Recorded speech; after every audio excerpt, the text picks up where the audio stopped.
Okay, so all of you who are waiting to see what I was talking about as far as an idea or a plan, it's not one of my, hey, how to make the world a better place, or, usually, let's have a 90s dance party with a strobe light type of plan.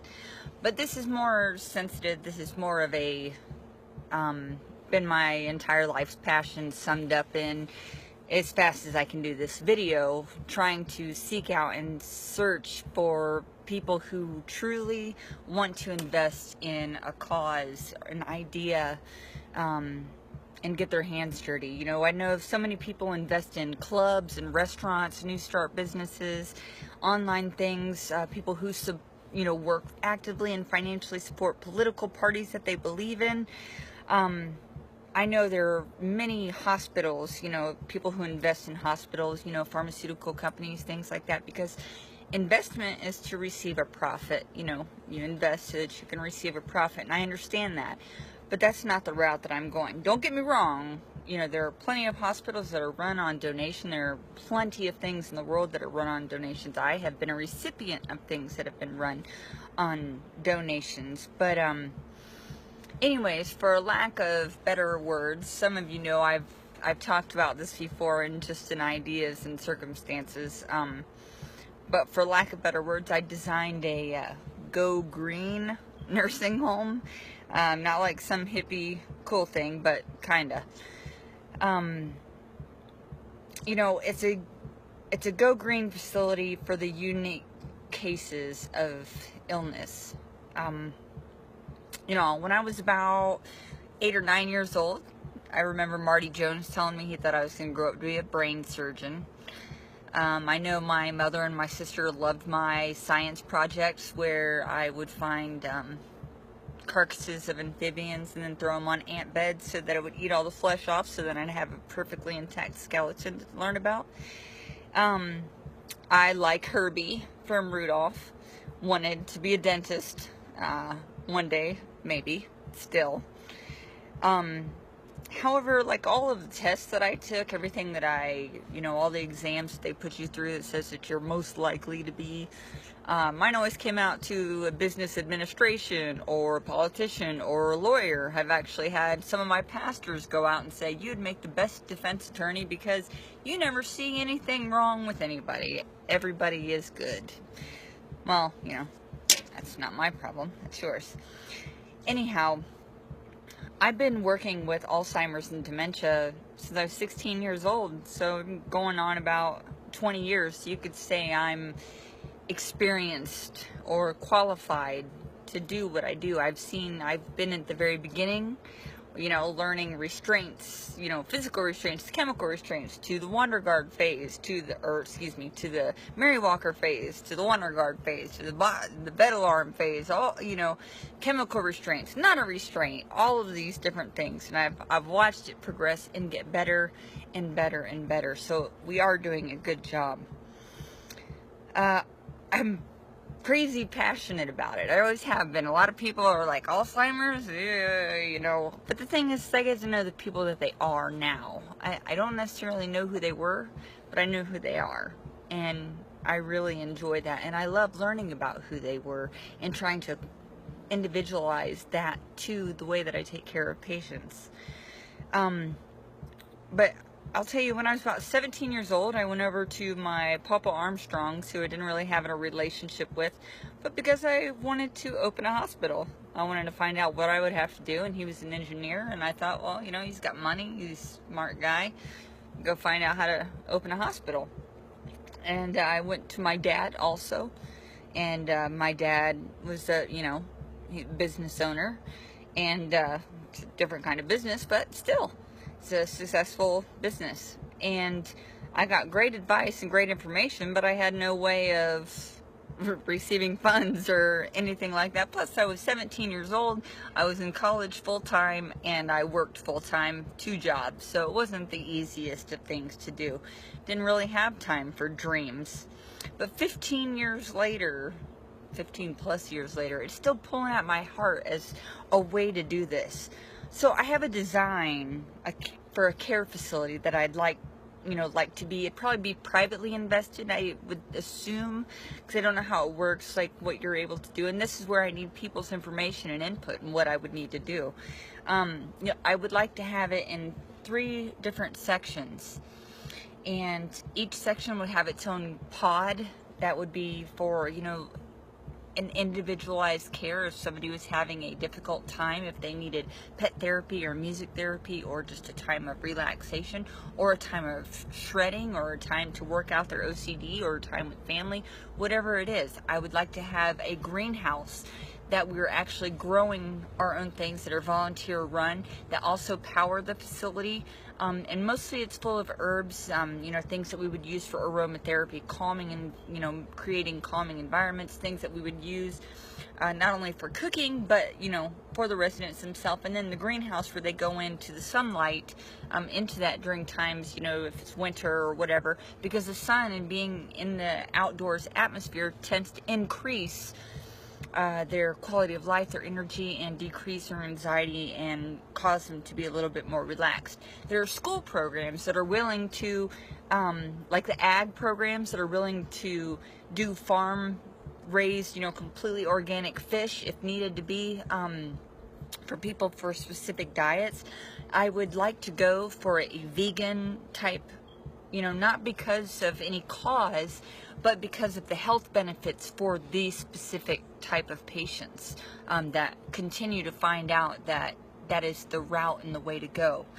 I need volunteers, who would be willing to tend to that greenhouse, volunteers who would be willing to make my products out of the stuff that we use for cleaning supplies, so that it's all natural.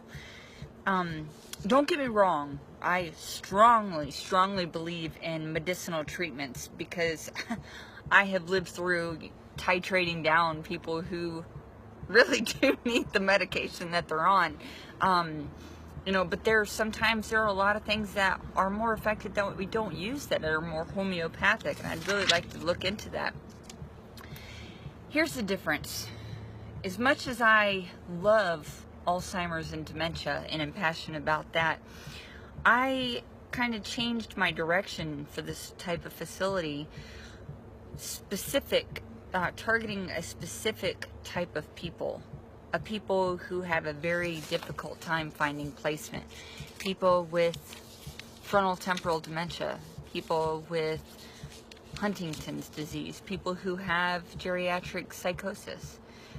There's very limited availability for places for them.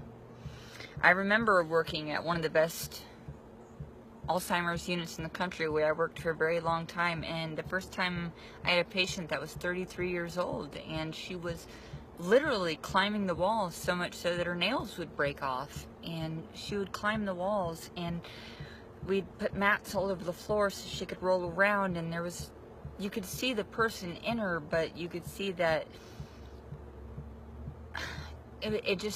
she didn't fit there, and she lasted about a week until she had to be placed somewhere else because she didn't belong in an Alzheimer's unit. They put a lot of Geri Psych in Alzheimer's units. I've definitely had my share of that, and they don't belong there either. People with Huntington's disease, which is such a hard prognosis. It's a hard thing to watch, to deal with. And then trying to find somewhere to put that patient. There's nowhere for them to go. Many of these 3 types, they keep closing them all down, and they put them in a lump sum with Alzheimer's and dementia where they don't belong. It's completely different. It's like let's put our, psychosis patients in their mid-30s in the pediatric hospital.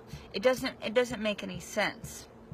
So anyways, I'd like this facility to be specific to them, to the people with frontotemporal dementia at a young age, for the people with Huntington's, for the Geri Psych. I cared for an ICU nurse who was in her 40s, and I was in my 30s, and she was what a lot of the staff called my shadow, and she stayed with me all the time. And they would call me at night because no amount of Halidol or Ativan or Geodon could do anything for her. So they'd call me at 11 o'clock and be like, "Tara, can you come to work for a little bit?" So I would come. She'd see me. I'd lay down, she'd lay down next to me, and then when she fell asleep, I'd get up and go home and take care of, you know, sleep with my family and then get up for work the next day. And those are the types of things that I would like to be unique and different. I'd like it to, I'd like to have it staffed with, you know, your physical therapy, occupational therapy, speech therapy, massage therapy, chiropractic, psychologist, and uniquely trained staff, dietary and nursing and housekeeping, creating an all-natural environment, all-natural products, specific, I mean, air filtration, everything. I want it to be a place for the woman who was just driving her car and managing her affairs 4 weeks ago, and then coming to my facility as a beautiful mother who wasn't able to speak, and she could recognize her daughter at times. She was an amazing, independent, brilliant, outstanding human being. Nobody was really willing to take, and when she came to me, she just shivered and she rolled all over, and I couldn't understand her, but I knew that I'd give her every ounce of my love for as long as I could. And the comfort was that there's so many of these people, and the patients don't know the care that they're getting, but when the family or the friends know what kind of care they're getting in a place like this, that is where the investment is your worth. Because you are being that person for the family who needs it. What I'm mostly looking for is I'm looking for medical investors, physicians, people that would support me in what I'm trying to accomplish. I'm looking for researchers to tell me the best products, the things that are most effective, cleaning organically, or meeting hygienic needs requirements, you know, as far as having a care facility goes, how many people I can have, and different things like that. Donors who are willing to donate solar panels, land, construction, wind energy, you know, the greenhouse, financial advisors, ways to help people so that they'll be able to pay for their family members to be in there, grant writers so that maybe I can get some type of federal funding for this, architects and engineers, and most of all, people who will share this video, this message, to people that they think might be interested in investing their time and talents in this. I truly think this is a calling in my life, or I wouldn't put so much of my passion towards it. I need help with this because there is such a growing population of these people, and I need to know how to obtain all of these things to accomplish this goal that I know I believe I was born to do. The more information or research and investment I can receive, the closer I can get to meeting the need that keeps growing, and hopefully something that becomes a worldwide chain so that people with these diagnoses have somewhere to go, and somewhere great to go, and not somewhere that they have to be placed, but somewhere they long to be. So if you can help me in this in any way, shape, or form, I'd be more than grateful. You guys can contact me on Facebook. You can find a way to email me, tgarrison80@yahoo.com. My husband will be disappointed that I gave out his email address. But you get the picture. Mostly Facebook, you can contact me. And Renee, if you can make this YouTube video go for me and make it viral and all that stuff, I'd appreciate it. So thank you for listening, and I hope that this in some way is helpful.